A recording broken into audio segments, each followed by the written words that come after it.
¿Qué es lo que hacen las marcas para construir deseos de masa, para crear mercados? Porque alrededor de lo que vamos a ver el día de hoy, vamos a entender que no todos los deseos que sentimos en este momento han sido creados por nosotros, necesariamente. Y además que probablemente han sido diseñados por personas que ya han vivido hace decenas de años y por algoritmos que se están operando en este momento. Entonces, vamos a ir. Vamos a empezar esta historia con un suceso que creo que es el más importante de todos para entender dónde empieza, ¿sí? Les voy a contar un día de Pascua bastante importante en el 1929, que es una marcha de mujeres en la Avenida Quinta fumando y encendiendo antorchas de la libertad. ¿Qué eran las antorchas de la libertad? Las antorchas de la libertad eran esto, eran cigarrillos Lucky Strike. ¿Y qué hacían tantas mujeres fumando cigarrillos Lucky Strike por la calle? Lo que estaban haciendo era una rebelión y estaban encendiendo una antorcha de la libertad a favor de los derechos de la mujer, de la libertad de la mujer, porque en esa época no estaba muy bien visto que la mujer fume en la calle. Entonces, eh, acá este señor Edward Bernays rediseña el significado de un objeto. ¿Cómo hace eso? Pues organiza un movimiento social donde si tú fumabas una antorcha de libertad, estás apoyando a la causa de las mujeres, a la libertad de las mujeres. Lo que hace este arquitecto del deseo, como lo vamos a nombrar, es que no vende el producto, construye un mundo en el que el producto tiene sentido. Entonces, literalmente, en un momento donde las mujeres no tenían un volumen de compra de cigarrillos, él crea mercado de la nada. Entonces, Edward Bernays va a ser nuestro primer ejemplo de arquitecto del deseo y cómo usa la cultura para poder crear deseos de masa, ¿sí? Entonces, vamos a ver la cronología de lo que considero podrían ser los arquitectos del deseo de nuestro siglo y los que aún seguimos usando. Entonces, o incluso más antes, como van a ver, aquí está Aristóteles, que es la cuna de la lógica. Saben, Aristóteles con la retórica nos da una base para una comunicación persuasiva o para persuasión. Luego vendría, yo pondría Sigmund Freud, que, ojo, Sigmund Freud no era publicista, odiaba la publicidad, no le gustaba el capitalismo, no tenía nada que ver con marketing, pero él mapea los deseos más profundos del ser humano y esos deseos están ocultos a la vista. Entonces, llega a ser muy importante dentro de la nueva dinámica de publicidad y propaganda que se da en este siglo, ¿sí? Luego viene Claude Hopkins, que es el padre del copywriting moderno. Él es el que crea el test científico de los anuncios y de las publicidades que hasta el día de hoy seguimos usando. Fíjense que es mucho más antiguo de lo que creemos y no cuando yo hablo, voy a hacer un test A-B. Gente, estamos usando un término que Claude Hawkins ya lo estaba usando entre el 1866 y el 1932. Entonces, luego vendría Edward Bernays, uno de los más importantes, diría, porque ya lo hemos visto por qué arriba, pero además de dónde aprende a crear deseos de masa. Edward Bernays era el sobrino de Sigmund Freud. Entonces, al ser el sobrino de Sigmund Freud, Edward Bernays estaba muy de cerca tanto a la mentoría de Sigmund Freud como a todos los avances y a toda la teoría y a todo el método que desarrolla Sigmund Freud para el psicoanálisis y el mapeo de los deseos más profundos del ser humano. Lo que hace Edward Bernays es aplicar estos deseos de Sigmund Freud a las masas. Y pues lo que ocurre es que él diseña un método al que le llama la ingeniería del consentimiento, con el que aprende o tiene un manual para poder crear deseos de masa. Luego pondría a Eugene Schwartz, importantísimo, pues él realmente hace una arquitectura del mensaje persuasivo, una arquitectura de una propaganda, de un copy bien escrito, de un anuncio bien escrito. Y pues el libro Breakout Advertising de Eugene Schwartz hasta el día de hoy es la Biblia del copywriting. Luego pondría ya como autores modernos Robert Cialdini, Las leyes del comportamiento, Los principios de persuasión, los siete principios de la persuasión de Robert Cialdini y más actual aún, pues Dan Kennedy y Russell Branson, ¿no? Que ya pues tienen una monetización mediante sistemas, o sea, ya tienen una metodología para el entorno digital de todo lo que han estado aprendiendo, ¿sí? Pocos saben, pero Dan Kennedy era el mentor de Russell Branson y pues Dan Kennedy igual es un exponente muy fuerte del copywriting al día de hoy. Em, Luego, a ver, si nos vamos un poquito más a fondo entre cada uno de nuestros autores, la retórica de Aristóteles nos da tres dimensiones fundamentales para entender el proceso de comunicación y por lo tanto el proceso de persuasión. Prometer la satisfacción de los deseos ocultos. Esto es lo que ingresa al juego Sigmund Freud. Sigmund Freud lo que pasa es que identifica los deseos ocultos. Nosotros no los conocíamos antes de Sigmund Freud. Y luego estos señores como Claude Hawkins y como Edward Bernays lo que hacen es usar los deseos mapeados por Sigmund Freud para crear deseos de masas. Entonces, pues la obra más importante de Claude Hawkins es Scientific Advertising. Eh, es importantísima, es donde su legado del test A-B que hacemos hasta el día de hoy es donde se desarrolla. Vamos a entrar más adelante en realmente qué publicidades han impactado de estos señores hasta el día de hoy. Entonces no voy a entrar ahí ahora. Edward Bernays, como les había mencionado, Eugene Schwartz con la arquitectura del mensaje, él identifica los 5 niveles de conciencia. En el canal vamos a mirar mucho de Eugene Schwartz, vamos a hacer bastantes videos de Eugene Schwartz, entonces ahí atentos. Robert Cialdini con los 7 principios universales de la persuasión. Es un libro que los 7 gatillos, ¿no? Sí, de Robert Cialdini, que son importantísimos igual. Duncan y Russell Branson traen toda la teoría de estos señores prácticamente al mundo digital. Entonces, es eso. O sea, es el mapeo que considero más evidente para entender lo que es el proceso de persuasión y lo que es el proceso de publicidad y propaganda al día de hoy, nuestro ciclo. Entonces, eso. Vamos yendo teoría por teoría, un poco más a fondo, y vamos a ver la teoría de la retórica, del método de retórica de Aristóteles. Entonces, Aristóteles lo que hace es definir la comunicación en 3 dimensiones importantes y ninguna es reemplazable, ninguna puede ser quitada, porque quitar una de ellas quita el mensaje, debilita el mensaje. Entonces, ethos representa la credibilidad de quien habla, lo cual es importante. La credibilidad de quien habla. Patos es la conexión emocional con el estado del oyente. Logos es la prueba racional, datos, argumentos y evidencias de tu para justificar la decisión que ha hecho la emoción. Entonces, etos, patos, logos. Es muy sencillo.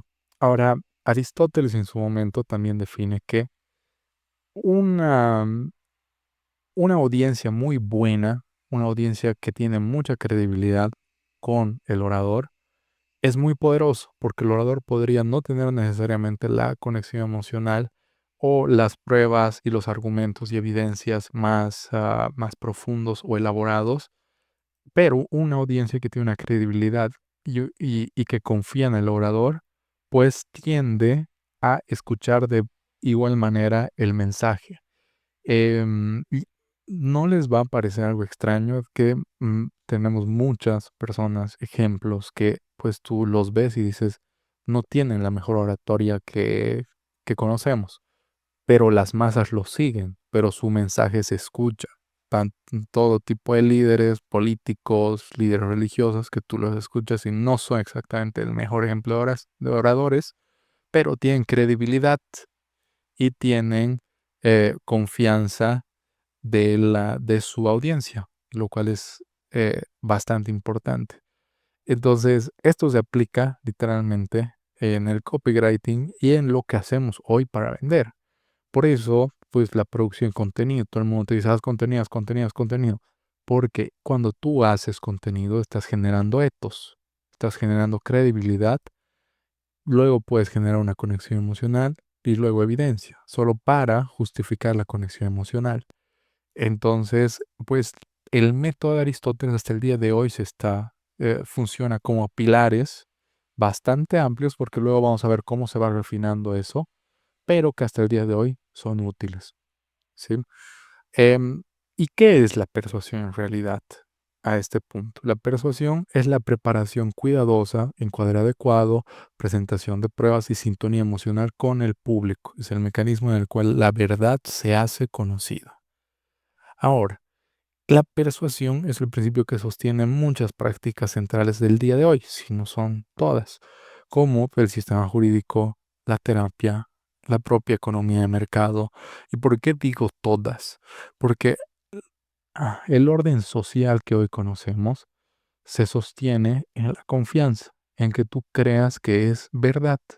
Y para que tú creas que es verdad, ha tenido que haber un proceso de persuasión previo, inconsciente o consciente. Nadie acusa a un abogado de manipulación por presentar los mejores argumentos a favor de su cliente. Ahora, ¿dónde está la línea? ¿Dónde está la línea entre persuasión buena y dónde está la línea entre manipulación? Porque si la verdad es inherentemente buena, pero no toda persuasión sirve a la verdad.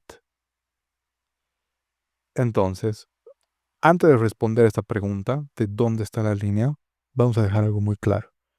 Es imposible no influir. No puedes no hacerlo, porque hasta el silencio influye. No responder un mensaje comunica algo. Negarse a aprender persuasión no te hace más ético, solo te hace menos consciente del impacto que ya causas. Entonces, acá vamos a ver un ejemplo más de cómo un supermercado que parece que fuera natural realmente no es natural. Ahora, tú me vas a decir y me confirmas en comentarios, me confirmas si los supermercados en tu zona tienen el área de pan, huevo y suministros básicos al fondo. Todos los supermercados que yo tengo acá cerca tienen el área de pan y suministros básicos al fondo, y eso no es casual, es porque la gente tiene que comprarlos, eso no es opcional, pero están diseñados para que tú tengas que hacer un recorrido por todo el supermercado para llegar a ellos, y eso no es casual. Eso es para que tú puedas ver todos los productos antes de comprar tu suministro básico, y por lo tanto hagas compras en el camino, a la compra, y también compras al volver. Entonces, no es casual la distribución de los artículos de primera necesidad como leche, pan y huevos, porque están sistemáticamente en el fondo. Y me confirma en los comentarios si los supermercados que tú conoces siguen el mismo patrón. Entonces, la pregunta no es si vamos a influir, la pregunta es cómo y sobre todo hacia dónde vamos a influir a nuestro entorno más cercano. Ahora, siguiente punto, el punto 4. Realmente, por mucho tiempo, pues, sobre todo desde Breakout Advertising, desde Eugene Schwartz y los copywriters también están en un consenso de que la demanda no se crea, solo atendemos demanda existente, cosa que sistemáticamente es mentira. Gente como como Edward Bernays, como Claude Hopkins, logran crear demanda, logran crear deseo. Lo que pasa es que cuando nosotros nos damos cuenta al día de hoy, no termina siendo muy cómodo.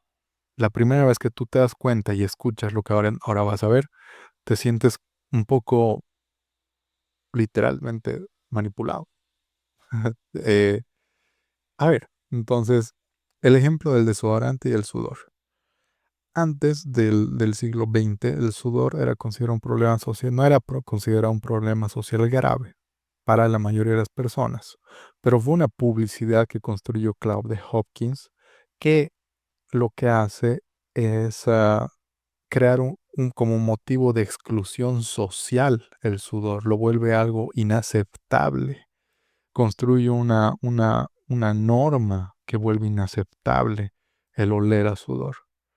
Y después de eso vende desodorantes que ayudan a resolver esa ansiedad. Pero lo que pasa es que él crea demanda en ese momento. Y Claude Hawkins usa el mismo método con el mal aliento y la halitosis, que vamos a ver igual más adelante, para vender Listerine. La halitosis, a ver, veremos, está acá, lo vamos a ver más adelante. El anillo del diamante. El anillo del diamante en el compromiso no es una tradición necesariamente de siempre. Es una campaña que se crea en 1947 con un titular increíble. Un diamante es para siempre.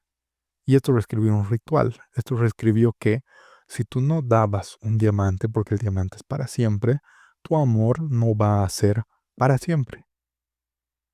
Representa la permanencia del amor. Y si tú preguntas a las personas que siguen esta tradición, te van a decir que siempre fue así. Pues no lo fue. Todos estos rituales sociales han sido creados por gente muy experta y con mecanismos sofisticados, que al día de hoy, que ya ha pasado más de 100 años, la mayoría desconoce. Siguiente, desayuno americano. El desayuno americano con huevos y tocino lo crea, es que no lo crea, sino que lo induce Edward Bernays cuando es contratado por una empresa de tocino en el 1920, convencen a algunos médicos de que hagan una declaración pública de que un desayuno sustancioso, un desayuno alto en calorías es esencial para la salud. Y los periódicos lo publicaron y es refrendado por esta serie de doctores.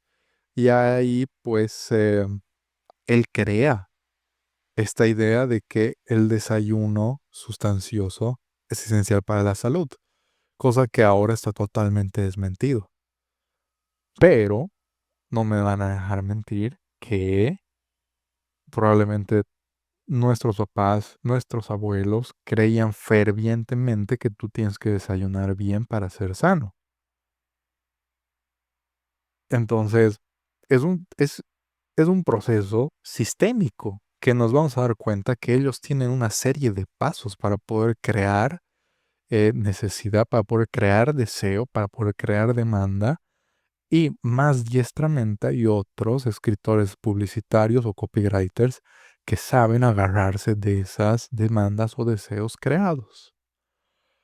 Ahora, eh, la metodología que usan estos señores es crear el problema, fabricar el problema para vender la solución. Ahora, la influencia más sofisticada no responde a una necesidad existente, la construye desde cero, es lo más sofisticado que hay. Atacar necesidades existentes es más sencillo que crearlos. Crearlos requiere sofisticación y recursos muy altos. Ojo ahí cuando tu producto no está atacando una necesidad que ya existe en el mercado. Porque tú no eres Claude Hawkins y no eres Edward Bernays y no tienes los recursos a nivel industrial que tenían ellos. Entonces va a ser un poco más difícil para ti crear necesidad que no existe. Lo más fácil va a ser apalancarte de necesidades y deseos que ya existen y en los que tú usuario ya cree el día de hoy. Es mucho más sencillo que tu usuario crea que los dinosaurios han sido extintos por un meteorito y que tú le digas, no ha sido un meteorito, han sido 10. A que tú le digas, no ha sido un meteorito, ha sido un alien con una nube de humo que tapó el sol. Entonces, la persuasión normalmente desde Aristóteles vemos que parte de la credibilidad, pero la credibilidad se refiere también a las creencias que tiene el, tanto el usuario en el orador, pero también las creencias intrínsecas que el usuario tiene. Entonces, s- para tener un discurso, una publicidad persuasiva, vamos a poder usar creencias actuales de mi cliente para poderlas direccionar hacia donde eh, yo quiero que vaya, hacia comprar mi producto. Entonces, vamos con esto, que Claude Hawkins crea y populariza el término halitosis, que es el mal aliento, la enfermedad del mal aliento. Nuevamente, ¿qué hace? Ansiedad social, ansiedad social, ansiedad social, ansiedad social como un motor creador de problemas y de necesidad. Entonces, pues lo que hace él es que eh, fabrica metódicamente una inseguridad para vender la solución. Y el mercado millonario del enjuague bucal nació de una ansiedad diseñada para una empresa que hasta el día de hoy sigue siendo líder de mercado. Entonces, Listerine es uno de esos ejemplos que usan este tipo de metodologías y hasta el día de hoy siguen siendo líderes de mercado. La vergüenza del sudor, que ya habíamos visto más adelante. Entonces, somos responsables de lo que las personas terminan deseando y si la demanda fue fabricada, puede considerarse legítima de persuasión que la satisface o será que es manipulación. Son líneas que son demasiado transparentes y es un poco complicado definir realmente dónde acaba la persuasión y empieza la manipulación, pero es una pregunta que vamos a responder ahora. Pero hay que entender tres diferencias. Hay que entender cuál es la diferencia entre coerción, manipulación y persuasión. Entonces, coerción elimina completamente la elección mediante amenaza o fuerza física compra o público tus datos, robo, violencia. eh, es, ah, es una eliminación total de la libertad. La manipulación distorsiona tu capacidad de decisión. Entonces podría manipular datos, podría usar emociones fabricadas, podría emitir información importante para tu juicio, podría inducir artificialmente estados alterados. Eso es manipulación. Y persuasión presenta algunos argumentos, evidencias, encuadres para que la otra persona pueda aceptar o rechazar libremente. Entonces, fíjense que la línea ya se está trazando un poco más clara. Entonces, la mayoría de las discusiones sobre ética en marketing se bloquean porque las personas saltan directamente de la coerción a la persuasión sin entender que hay un punto medio que es la manipulación y que aunque no sea violenta, la ansiedad social, a mi parecer, bordea los límites de la manipulación. Sobre todo, por ejemplo, al usar una serie de médicos para declarar que, por ejemplo, el desayuno sustancioso es bueno para la salud cuando realmente no lo es. Eso apalancarse de qué? De fatos, credibilidad, autoridad.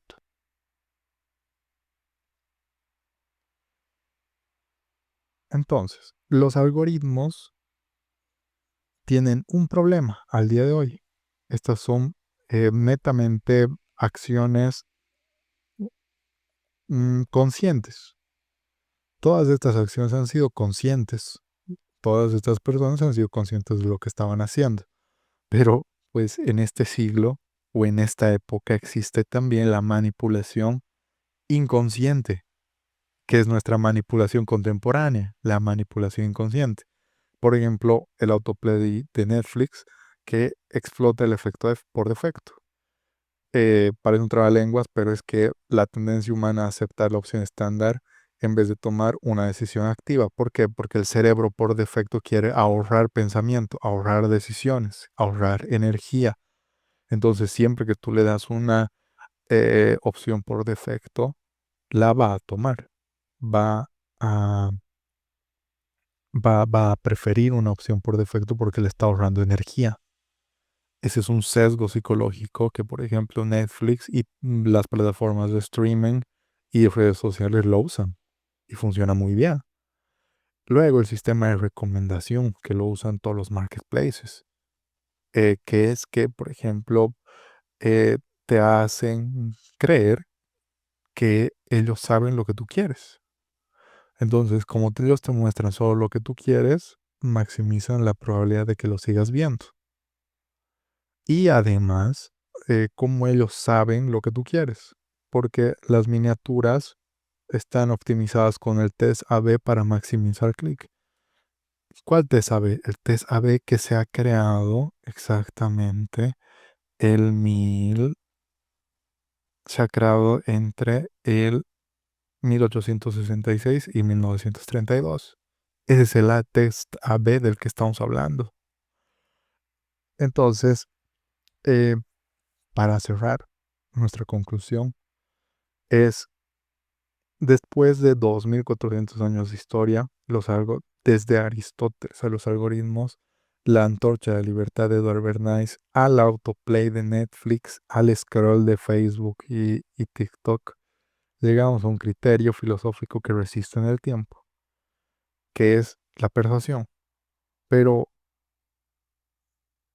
si yo ya sé a estas alturas que yo no puedo no persuadir porque hasta mi silencio es un proceso de persuasión, entonces la pregunta no es cuándo hubo coerción, porque es fácil de definir, no es cuándo hubo buenas intenciones o no, no es si alguien fue obligado o no, porque esos criterios ya son muy fáciles de eh, identificar en este momento. La pregunta ahora va a ser: ¿esta influencia deja a la persona mejor o peor de la posición de su posibilidad para decidir genuinamente lo que le conviene? Entonces, esta va a ser la nueva pregunta que nos vamos a hacer para formular, por ejemplo, una persuasión favorable de otra que no lo es. ¿Sí?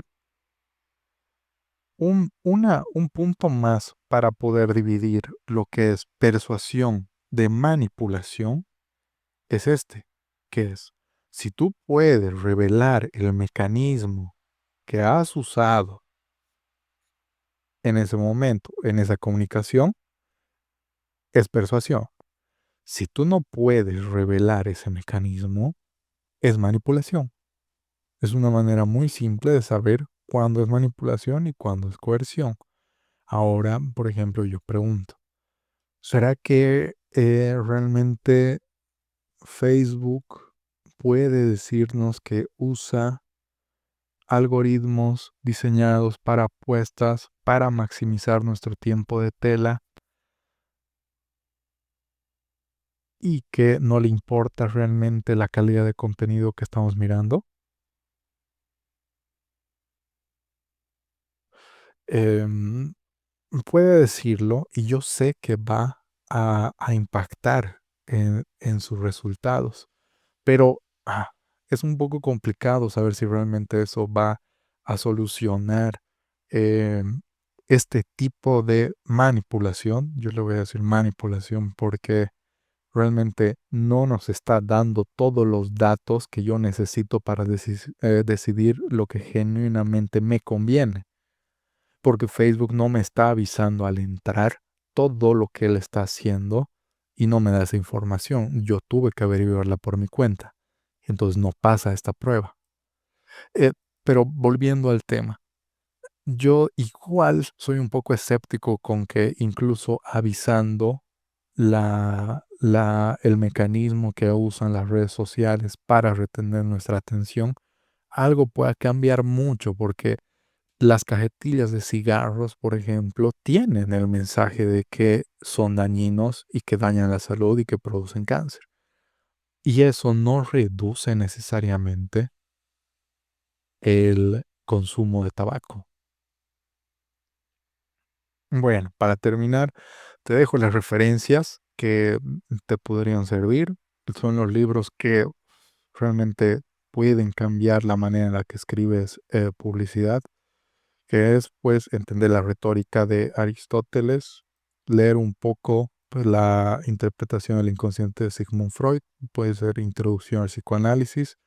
Se conoce que Edward Bernays, el único libro que ha leído, el libro que leyó de Freud ha sido justo ese, Introducción al psicoanálisis.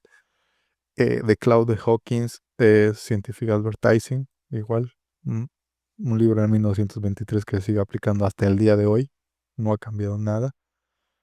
Propaganda de Edward Bernays, acá se explica mucho mejor la ingeniería del consentimiento. Breakout Advertising, 1966, la Biblia de la escritura de anuncios. Influencia, la psicología de la persuasión de Robert Cialdini, donde vas a entender los 7 principios de la persuasión. Igual es bastante bueno. The Ultimate Safe Letter de Dan Kennedy. Dan Kennedy, pues, además de ser un copywriter muy importante dentro de nuestra historia, es un mentor de Russell Brunson. Russell Brunson siendo la leyenda de las ventas por Internet con su trilogía de Dotcom Secrets, Expert Secrets y Traffic Secrets. Entonces, pues esto es prácticamente una carrera y leer toda esta bibliografía puede cambiar realmente el destino de lo que eh, estás vendiendo hoy y de cualquier servicio de publicidad que quieras empezar a ofertar. Bueno, este es el fin del video. No te olvides suscribirte, no te olvides darle like y ya te voy adelantando, estos son los autores de los que vamos a hablar en este canal por mucho tiempo. Adiós.